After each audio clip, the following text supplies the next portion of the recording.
Hola, je suis Angélique d'Animae, coach d'âme et praticienne en soins énergétiques. Après des années à l'hôpital comme technicienne de laboratoire, j'ai choisi de remettre du sens dans ma vie. Aujourd'hui, j'aide les femmes sensibles à sublimer leur relation avec leur cheval parce que ton cheval n'a pas besoin d'une cavalière parfaite. Il a surtout besoin que tu sois toi, simplement toi, libre et authentique. Si tu te sens perdu, que tu donnes tout à ton cheval sans vraiment t'écouter et que tu cherches des outils de compréhension, une bonne dose de bienveillance, de motivation et de bonne humeur, alors tu es au bon endroit. Parfois seul, parfois accompagné d'invités inspirants, dans ce podcast, je te parle d'énergie, d'émotions, des cycles de la nature, de développement personnel, de mindset et surtout de ce lien sacré qui t'unit à ton cheval. Alors, installe-toi confortablement et c'est parti pour l'épisode du jour. Aujourd'hui, on va parler des croyances limitantes ou non. Pour continuer dans l'énergie de l'intersaison et de l'élémentaire. Donc si tu n'as pas écouté, l'épisode d'avant, je t'invite à l'écouter maintenant, parce que sinon tu vas peut-être être un peu perdu. Donc comme ça te remettra dans le bain aussi. Alors déjà, qu'est-ce que c'est qu'une croyance? Une croyance, c'est une certitude qu'on a ancrée dans notre esprit. Donc ça peut venir de ton éducation ou de ton environnement, par exemple. Ce sont ce que tes parents ou tes profs n'ont pas arrêté de te dire et que maintenant, c'est écrit à l'encre rouge dans ton cerveau, genre le fameux, «L'argent ne tombe pas du ciel, si tu travailles pas, tu auras pas d'argent, tu auras pas de résultats». Enfin, voilà. Ça peut venir aussi de nos expériences personnelles. Par exemple, c'est quand, je sais pas, je m'habille de cette façon, tout le monde me complimente, donc ce style de vêtements me va et me met en valeur. Ça peut venir aussi de la société, avec, ce qui est validé comme, entre guillemets, «normal», par la société. Donc par exemple, le fait de se rouler par terre n'est pas considéré comme normal.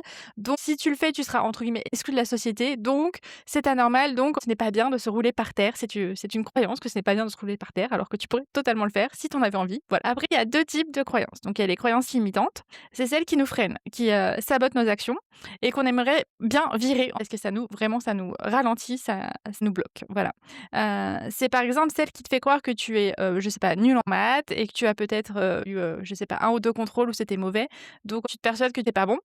Que tu es nulle, que tu arriveras jamais à comprendre, que tu auras toujours des mauvais résultats et tu te conditionnes toute seule à rater tes examens de maths, en fait, voilà. Et c'est pareil, par exemple, pour un obstacle, je sais pas, tu redoutes celui qui est, je sais pas, qui est tout le temps en ligne C, parce que tu es déjà tombé 3 fois, dessus et que, par exemple, c'est un auxerre et que du coup, ça te va pas du tout et qu'à chaque fois tu tombes et donc tu appréhendes de plus en plus d'aller dans, cette ligne-là, de sur ce type d'obstacle. En plus, s'il est, en C, bah, là, c'est la catastrophe, voilà, tu perds tes moyens et tu finis par tomber, voilà.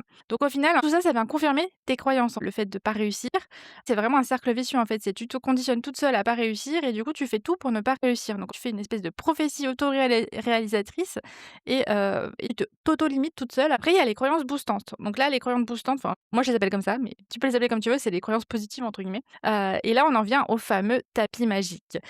Tu vas comprendre. Donc c'est là, c'est celles qui sont vraiment des moteurs pour nous, qui boostent notre confiance et qui nous font réaliser des choses vraiment parfois incroyables, juste parce qu'on croit en quelque chose, voilà.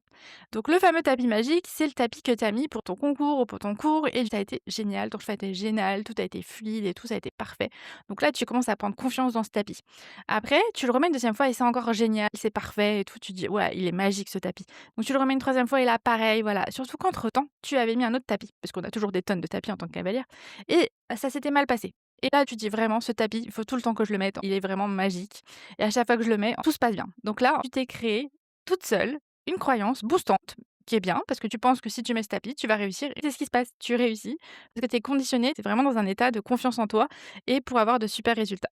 Alors pourquoi, par contre, c'est difficile de le changer? Donc clairement, le tapis magique, on va pas changer, on le garde, hein, voilà, ça nous arrange bien cette histoire. Par contre, quand c'est une croyance un peu à la con, limitante, voilà, par exemple, l'histoire de l'obstacle, en ligne C, c'est un truc que tu aimerais bien virer, que tu aimerais bien, être de nouveau, bah, en fait, tous les obstacles en ligne C, tu les réussis, voilà. Tu voudrais changer ça. Sauf que c'est pas aussi simple, hein, parce que notre cerveau, ce qu'il fait, c'est il cherche, il aime pas l'incertitude, donc il va aller chercher, tout ce qui va confirmer cette croyance. Donc que ça soit ta fameux tapis magique ou que ça soit que tu foires tout le temps, dans ta ligne d'obstacle. Donc, par exemple pour, le tapis magique, peut-être que tu l'avais mis avant, mais que ton cerveau te le montre pas et qu'il s'était rien passé de particulier. C'est juste, à partir d'un moment, tu as commencé à noter que tu avais des bons résultats quand tu avais ce tapis-là et voilà et ton cerveau après il a commencé à aller chercher tout le temps les preuves de ça et il a occulté tout ce qui s'était mal passé peut-être avec ce tapis-là. Et pareil pour les obstacles lancés, il y a des fois où tu les as réussis, hein, tu les as pas tout le temps foirés, je pense pas, c'est pas possible, enfin Tu peux pas avoir 100 de fail, au niveau, de l'obstacle en C.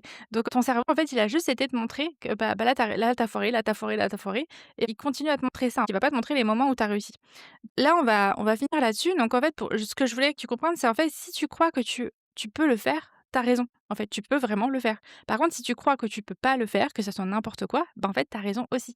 En fait, c'est vraiment toi, qui a la main là-dessus et qui décide là-dessus, en fait et qui est vraiment tout est une question de croyance, en fait. Donc le fameux tapis magique n'est donc pas magique, sauf si tu le crois et dans ce cas-là, il l'est. Voilà.